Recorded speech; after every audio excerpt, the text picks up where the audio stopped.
Hi guys, welcome back to my channel simple life happy life. আবারও ফার্স্টে বলে দিই, চ্যানেলটিকে অবশ্যই সাবস্ক্রাইব করে দেবে আর পাশে বেল আইকনটাকে ক্লিক করে দেবে। আবারও একটা নতুন ভিডিও নিয়ে চলে আসলাম। তো আমি মায়ের হাতে ক্যামেরাটা দিয়েছিলাম যে একটু ভিডিও করে দেওয়ার জন্য, তো মা বুঝতে পারেনি, এত রোদ্দুরের তাপ ছিল বুঝতে পারিনি। তো তারপর বুঝতে পেরে হেসে দিয়েছে। তো তারপরে ভিডিওটা স্টার্ট হলো। তো আমি রেডি হয়ে বেরোলাম। আর আমার এই লুকটা কেমন লাগছে, হেয়ার স্টাইলটা কেমন হয়েছে অবশ্যই কমেন্ট করে জানাবে। আর খুব সুন্দর একটা হাওয়া দিচ্ছিল, মানে এত সুন্দর একটা ওয়েদার যে ওখানে গিয়ে পাবো এটা কল্পনাই করতে পারিনি। আর মা আর বাবাকে কেমন লাগছে সেটাও অবশ্যই কমেন্ট করে জানাবে। আর আজকের অনুষ্ঠানটা ছিল গায়ে হলুদ, তো এখান থেকেই শোনা যাচ্ছিল, তো আমরা সেটাই দেখছিলাম।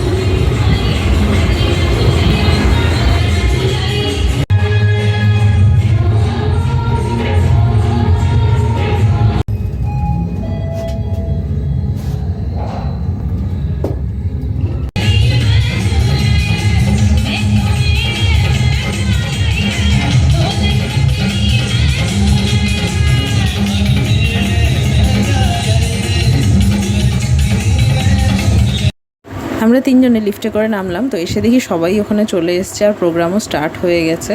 তো কিছুটা ডান্স দেখালাম, আবার কিছুটা পরে দেখাবো। তার আগে আমি দেখিনি চারিদিকটা কীরকমভাবে সাজানো হয়েছিল, সেটা একবার একটু তোমাদের সাথে শেয়ার করে নিই। বিশাল আয়োজন, মানে এসব জিনিস শুধু সিনেমাতেই দেখা যায়, তো রিয়েল লাইফে খুব কমই দেখা যায়। আর রাজস্থানি ফোক ডান্স ওখানে হচ্ছিল, আরও আছে কিছু চমক, সেটার জন্য অবশ্যই ভিডিওটা দেখতে থাকবে।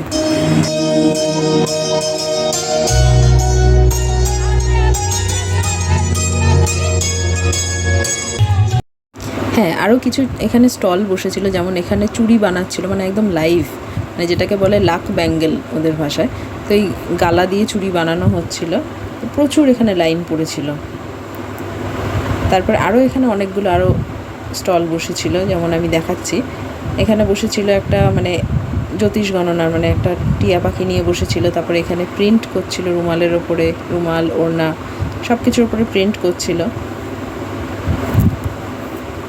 ব্লক প্রিন্ট করছিল। তো এখানেও মানে সবকটা স্টলে প্রচুর ভিড়। আর এই আরেকটা খুব ভালো জিনিস, মানে ভবিষ্যৎ বলছে, খাঁচার মধ্যে একটা টিয়া পাখি আছে, সেটা আমি শেয়ার করব তোমাদের সাথে, দেখতে থাকো। হ্যাঁ, এটা হয়তো অনেকেরই জানা, কিন্তু যাদের জানা নেই আমি বলছি। তো এখানে নিজের নাম বলতে হচ্ছে, ওনাকে নামটা বলতে হচ্ছে, উনি আবার সেই নামটা টিয়া পাখিকে বলছে। এবার টিয়া পাখিকে খাঁচা থেকে বের করে দেওয়া হচ্ছে, এসে একটা কার্ড চুজ করছে, তো সেটাই হচ্ছে ভবিষ্যৎবাণী। তো ওখানে হিন্দিতে লেখা ছিল, আমিও করেছিলাম, মাও করেছে, মানে প্রায় কিছুটা মিলেই গেছে এবার। আর এই একটা স্টলে প্রথম দিকটা ফাঁকা ছিল, তাই আমরা গিয়েছিলাম, ওখানে বেশ ফাঁকাই ছিল, কিন্তু আস্তে আস্তে এখানটাও প্রচুর ভিড় হয়ে গিয়েছিল। তারপর ওখানে তো ফাংশন চলছে, প্রোগ্রামের মতো চলছে, নাচ হচ্ছে, এখানে বেশ ভালোই আনন্দ হচ্ছিল।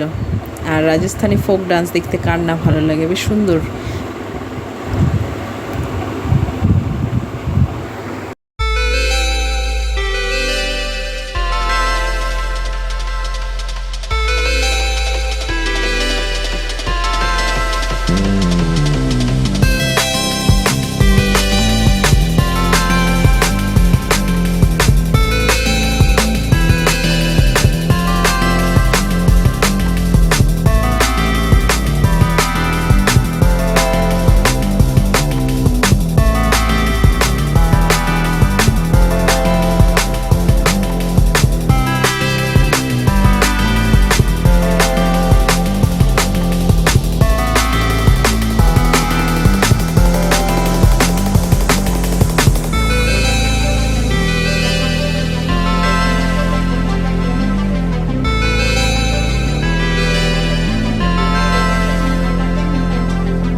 আজকের ভিডিওটা এটুকুই। ভিডিওটা ভালো লাগলে লাইক, কমেন্ট, শেয়ার করতে ভুলবে না। চ্যানেলটিকে অবশ্যই সাবস্ক্রাইব করে দেবে। টাটা।